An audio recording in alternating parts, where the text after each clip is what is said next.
A fé nada mais é emuná, né? Firmeza, fidelidade. Isso no original, né? No hebraico vai dizer que essa palavra tem um significado de firmeza, fidelidade, treino e sobre confirmação. E então a gente vai ver que é uma pessoa de confiança, pois está firme em algo. Olha só a imagem que a gente criou e é exatamente isso: uma firmeza, uma fidelidade, um treino e uma confiança. E de quem que a gente vai falar agora? Sobre Daniel. E eu queria que vocês abrissem lá em Daniel 1, de 3 a 4. E a gente vai falar sobre essa emuná e sobre até essa imagem que eu falei com vocês, né, que eu estava pensando.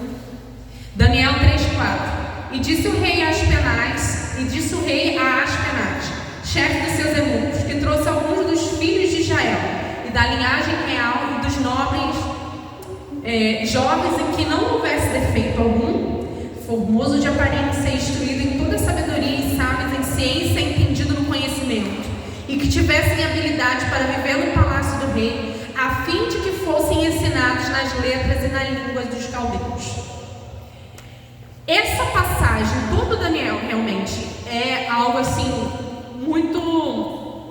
Opa, quase que cai. É algo muito firme para nós. A gente vai entender que Daniel ele tinha uma firmeza e que muitas das vezes a gente acha que a gente não pode ter. Porque a firmeza dele, às vezes, para a gente é algo muito sobrenatural. Deus que deu isso para ele. Então ele não conseguiu isso sozinho. Foi algo que Deus fez. E por isso que ele era assim. Mas na verdade, não. Quem quis essa fé foi o próprio Daniel. Foi ele que quis isso. Aqui vai dizer, para a gente se situar o que está acontecendo aqui, Nabucodonosor, Babilônia, né, acabou de invadir o reino do sul, ali de Israel. E ele, profecia de Jeremias, né, que disse que iria invadir por desobediência e tal. E o que a gente vê disso tudo? Daniel ele estava em um momento de cativeiro. O povo estava. Era uma fase o quê? Ruim. Pode observar, cada geração tem a sua fase ruim. Nós hoje vamos dizer que estamos piores do que a época antiga. Alguns de nós, ou a maioria. Por quê? Porque nós estamos vivendo hoje. A gente não viveu na época de Daniel para saber como era a dificuldade dele.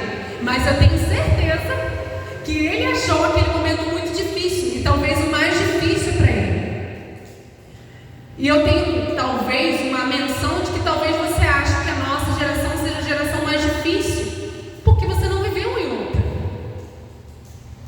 Só que qual é a diferença aqui? E eu sei que vocês já têm até menção do que a gente vai falar, né? Sobre a fé, a firmeza que Daniel tinha. Só que às vezes a gente tem uma leitura de Daniel como algo em que Deus deu para ele e pronto, agora ele passou a ter firmeza. Na verdade, foi ele que buscou isso.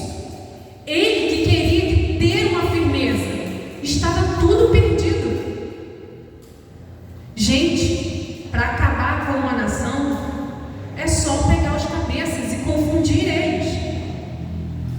Babilônia, olha o que Babilônia fez.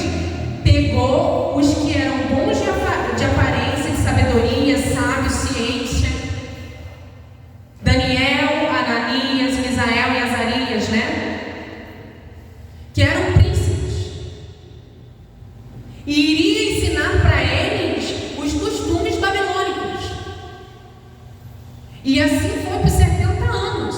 E realmente, eles destruíram uma nação com mentalidades babilônicas. O reino do norte, que está até hoje espalhado, foi destruído na mente.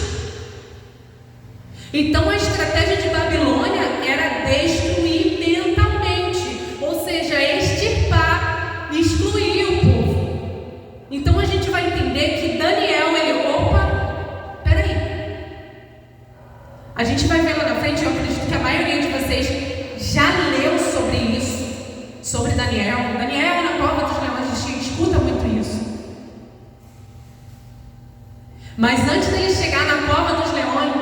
ele passou por muita coisa, ele estava em cativeiro.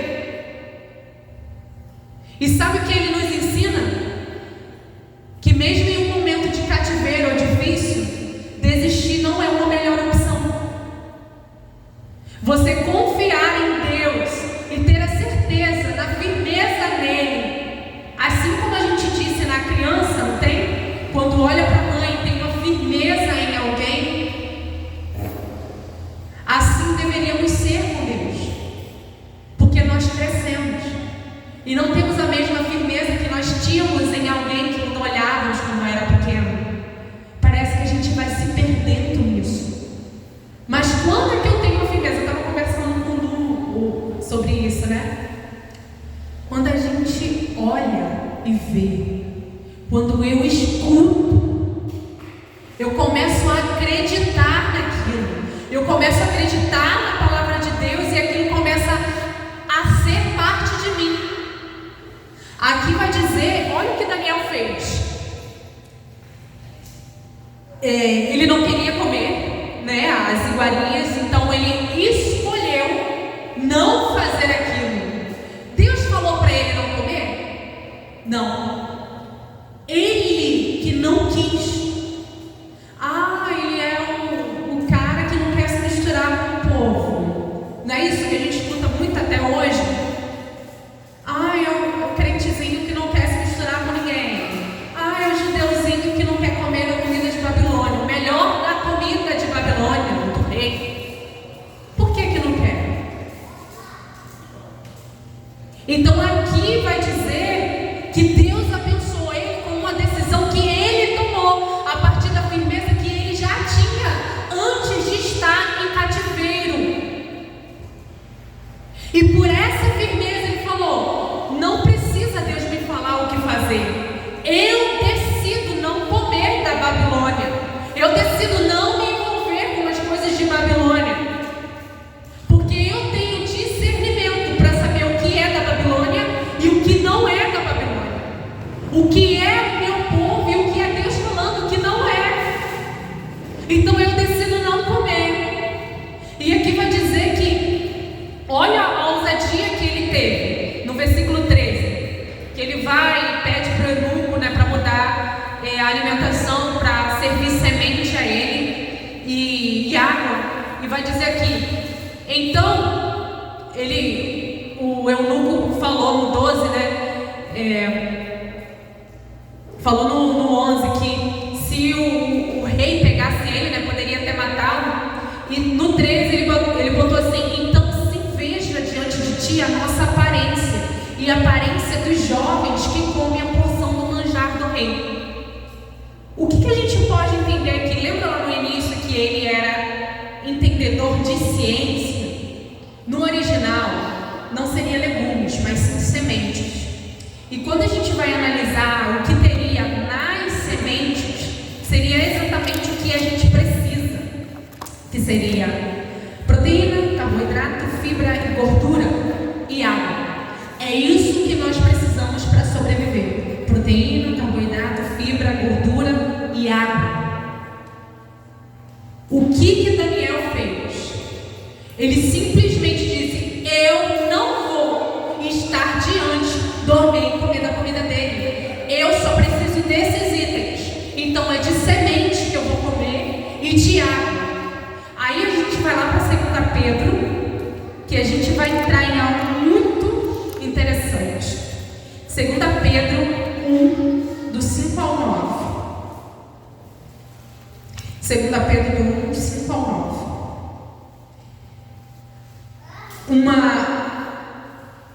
Uma indicação que nos faz e que verdadeiramente era o que Daniel tinha. E vós também, com isso, mesmo toda a diligência, acrescentai à vossa fé a virtude, e a virtude a ciência, e a ciência a temperança, e a temperança a paciência, e a paciência a piedade, e a piedade a fraternidade, e a fraternidade o amor ou a caridade. O que a gente vai ver aqui? Que o que aconteceu com Daniel? Ele já tinha uma firmeza. Ele já era uma pessoa que estava firmado nas questões de palavra, ou seja, é algo que já é está nesse tempo firmado na palavra, quando na verdade o mundo não está firmado em nada. Só que aqui ele vai propor que além da firmeza, você acrescente esses sete itens. E eram os itens que Daniel tinha. Olha aqui, virtude, que vai dizer que é uma força, uma emuná, que a gente já viu que realmente Daniel tinha. Ciência, que a gente acabou de falar. Ele tinha ciência da semente, e que ela realmente tinha proteína, carboidrato, fibra, gordura, e que ela poderia estar ali, alimentando, que eles iriam estar com uma aparência melhor. Temperança, um equilíbrio no cativeiro. Daniel 2, 16 a 18, vocês podem ler depois, que ele teve esse equilíbrio no cativeiro quando Nabucodonosor teve o sonho e simplesmente disse: então, eu não vou contar meu sonho para ninguém, e eu quero que os sábios venham aqui, porque se eles são sábios, eles vão saber o sonho que eu tive e ainda vai me interpretar o sonho. E se ninguém fizer isso, eu vou matar todos os sábios. E vai dizer aqui exatamente para que se pedisse misericórdia. Olha só, então Daniel 2,17. Então Daniel foi para sua casa, fez saber a casa Ananias, Misael e Azarias, seus companheiros, para que pedissem misericórdia a Deus dos céus sobre este segredo, a fim de que Daniel e seus companheiros não perecessem com o resto dos sábios da Babilônia. Você vê um equilíbrio nessa firmeza, porque se ele se desesperasse, ele só iria ser tomado pelo desespero e não teria a resposta de Deus. Mas ele se firmou e falou: não, eu tenho que ter equilíbrio e eu vou me equilibrar nisso. Piedade, que ele também teve dos sábios. Olha o que ele pediu. Vamos pedir por mim, por nós, mas por todos os sábios que estão aqui conosco, que não servem ao Deus de Israel, mas eu pedirei para que o Senhor tenha misericórdia deles também. Então essa fé de Daniel, ela tem essa piedade, fraternidade. No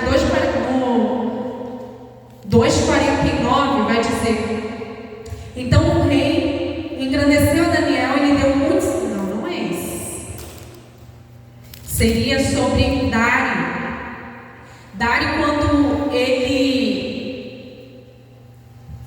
Não, é fraternidade mesmo, 2,49, perdão, gente. Ele começa...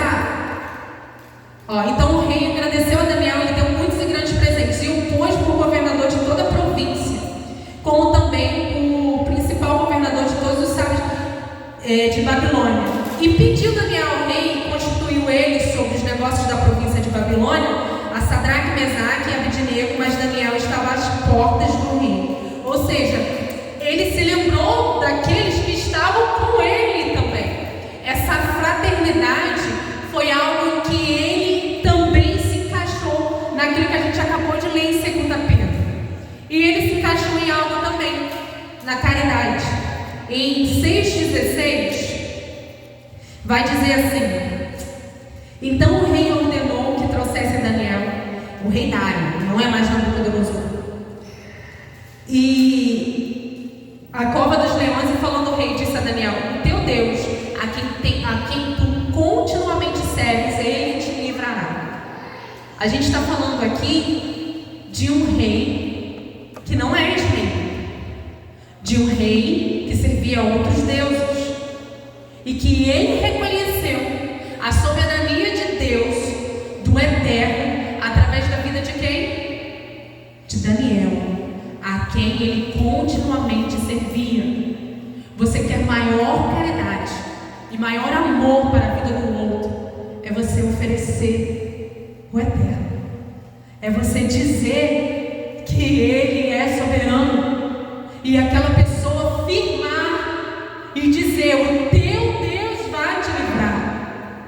E aqui vai dizer que esse rei até jejuou de noite, para que Daniel pudesse ser livre dos leões E quando ele vai triste e diz: Daniel, o teu Deus te livrou. Essa caridade que Daniel teve, às vezes passa desapercebido, mas ele teve caridade com o povo da Babilônia, com aqueles que eram opressores, que vieram e fizeram ele cativo. O seu povo estava em cativeiro, e no momento do cativeiro, Daniel resolveu ter caridade e ter continuidade na fé em Deus. E por essa continuidade, os povos e nações que não serviam a Deus começaram a enxergar Deus como soberano, o Deus de Israel, que salva, que tira da cova dos leões, que salva da fornalha que estava ardente 7 vezes mais, o Deus que avisa. Então a gente vai começar a entender que a nossa firmeza e a fé, ela é uma escolha que eu tenho que ter diariamente. Eu pulei uma aqui, que é a paciência, porque eu pulei de propósito. Daniel, ele teve que ter paciência em todos os anos da vida dele. Sabe por quê? Ele resolveu passar por tudo isso com fé e com todos esses requisitos, porque ele sabia que isso iria acabar. Ele sabia da promessa de 70 anos que Jeremias estava falando. Lembra de Jeremias? Foi antes do cativeiro. Jeremias estava falando que realmente o povo do sul iria ser levado pela Babilônia e ia ficar lá 70 anos. Daniel, ele resolveu perseverar mesmo no momento de cativeiro e teve todos esses requisitos, e ele resolveu ter paciência porque ele sabia que iria acabar. Ele sabia que só duraria 70 anos. E por ele ter essa convicção, Deus revelou para ele, além dos 70 anos, que são anos que nos competem, a qual nós estamos esperando. Só que tudo isso às vezes se torna muito amplo para a gente e muito difícil de pegar. Por quê? Lembra que a gente falou no início que a estratégia do Reino do Norte e do Sul também era só mudar a mente. Hoje nós estamos em um momento, em uma era, em que se você for pobre e entender menos, Deus vai te abençoar mais. Não é isso que às vezes a gente escuta? Nem escuta, né? Mas às vezes as ações são assim. Quanto mais pobre você for, mais Deus vai te escutar. A gente escuta muito isso. E as ações, até de alguns irmãos, se voltam para isso. Mas aqui a gente viu algo sobre uma fé e uma firmeza, em que se eu continuar pobre de entendimento, pobre de conhecer a palavra, na escassez de que eu venho todos os cultos e eu espero a palavra do pastor para que eu possa sair animado daqui, que é o que a Lu até falou. Às vezes eu tenho um conceito errado do culto que eu venho para receber, quando na realidade a minha reunião aqui é para que eu possa liberar junto com os irmãos, a ponto que se torne agradável o nosso louvor para Deus. Só que às vezes eu venho para a igreja porque eu estou ruim, eu estou mal, eu estou em casa a ponto de morrer, quando na realidade esse pensamento é de pobreza e escassez, que não envolve fé, não envolve firmeza, não envolve emuná, não envolve os atributos que Deus ele disponibiliza para quem tem firmeza. Aqui vai dizer que além do conhecimento, da ciência e de tudo que Daniel adquiriu com a sua firmeza, e os seus amigos também, Deus atribuiu mais. E às vezes a gente olha para isso e não se identifica. Sabe por quê? Porque a gente acha que Deus não vai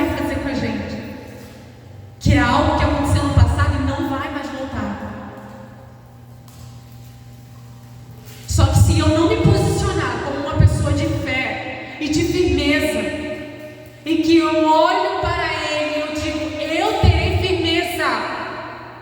Mesmo talvez não entendendo essa palavra hoje, mas eu vou entender. Eu vou aprender outra língua assim.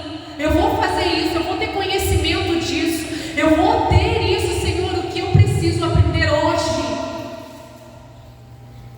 Para que eu consiga me manter firme. Nós estamos em um tempo em que as pessoas precisam ver a sua firmeza. Nada mudou. As pessoas precisavam ver a firmeza de Daniel para crer na soberania de Deus.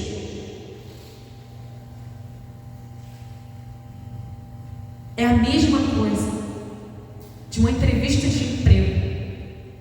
Você vai para uma entrevista de emprego e você começa a dizer o que você é. Eu sou isso, eu faço aquilo, eu tenho experiência com isso, eu tenho experiência com aquilo.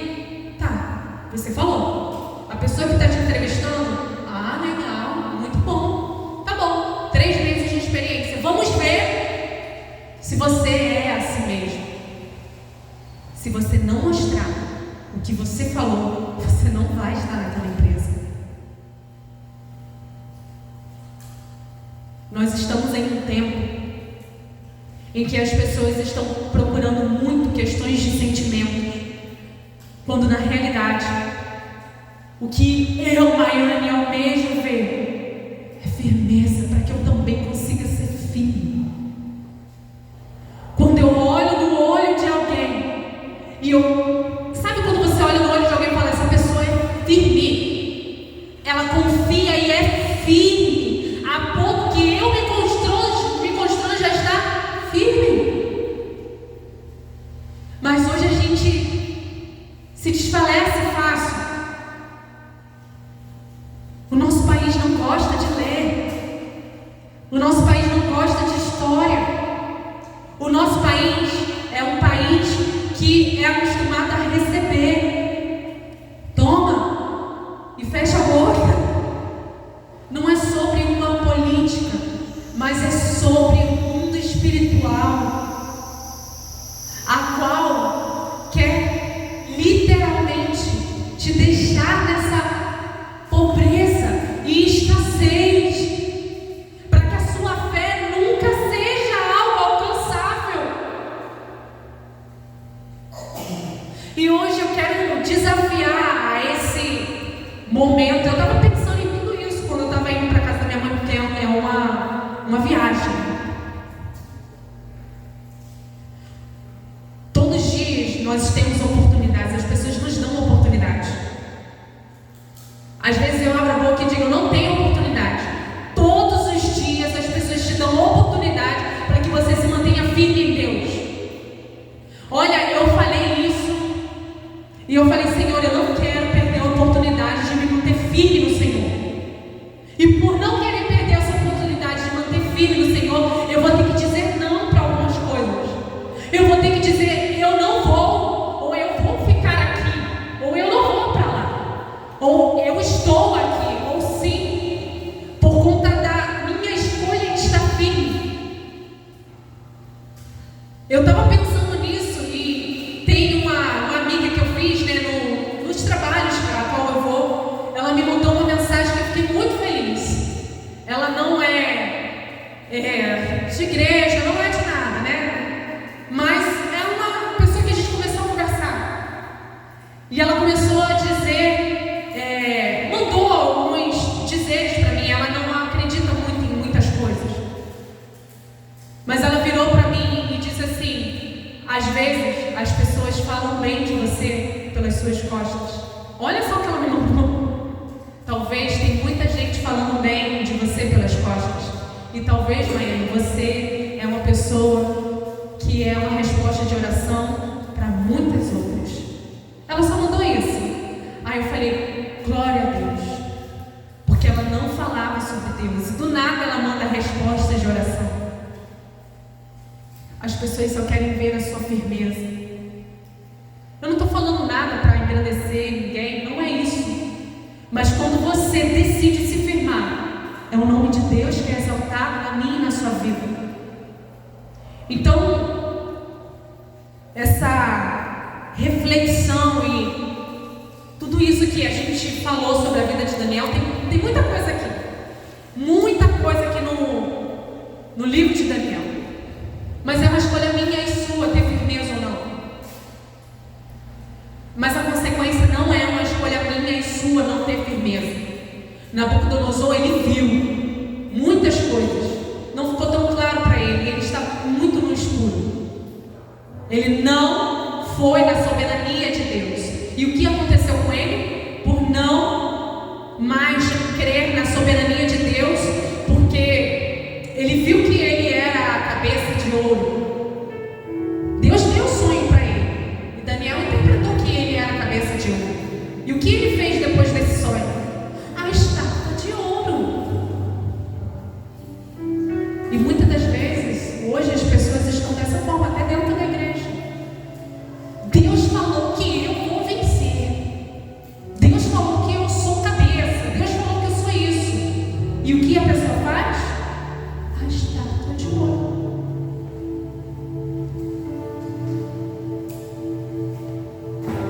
Cuidado, porque nesse tempo é um tempo de mistura. E existem doutrinas de demônios também.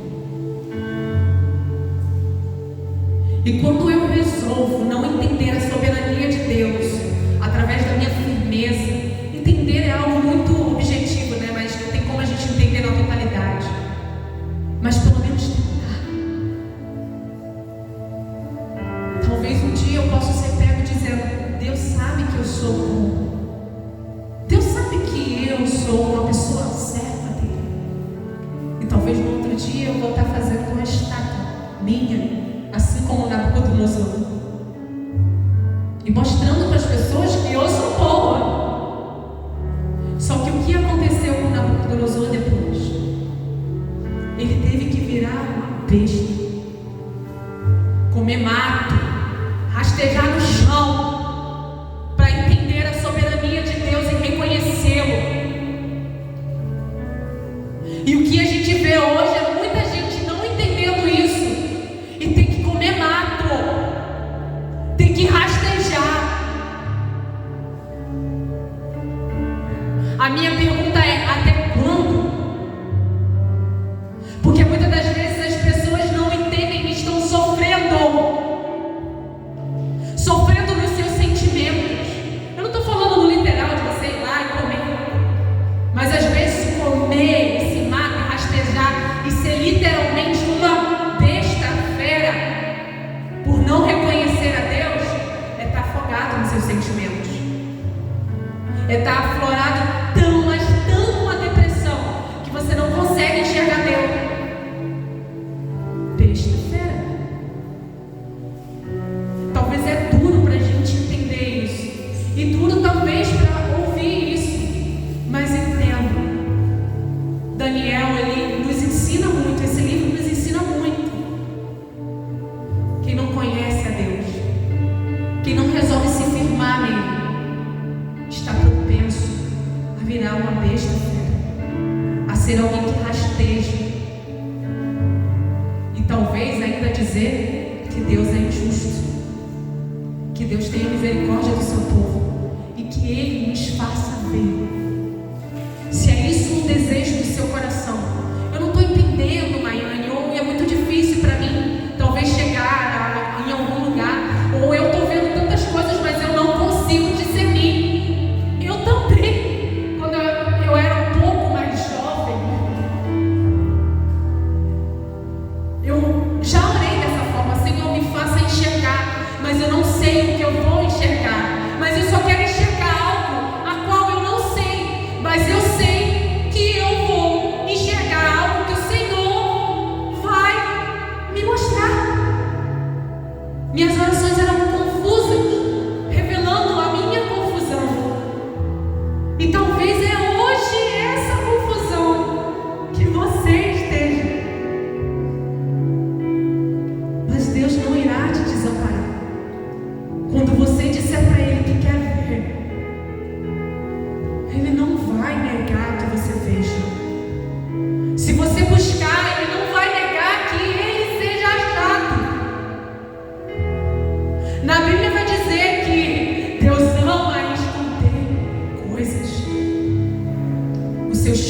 outros. Mas a glória do homem, a glória de reis, é encontrá-los. Encontre e você será considerado rei. Que Deus abençoe a sua palavra. Que Deus abençoe esse tempo a qual pessoas estão vendo e pessoas estão clamando para ver, e também aquelas pessoas que estão cegas. Engraçado que aqui em 2 Pedro ele vai terminar dizendo assim, terminar não, né? Ele vai continuar dizendo assim, que quem não conseguir ver essas coisas seria cego. Está aqui no capítulo. Eu estava lendo, né? E vai dizer aqui no capítulo que não consegue ter essa firmeza, não consegue ter esses atributos, será considerado cego. Que estejamos enxergando no Senhor. Que Deus abençoe a sua palavra e que Ele fale melhor aos corações, aos nossos corações. Amém? Deus abençoe você.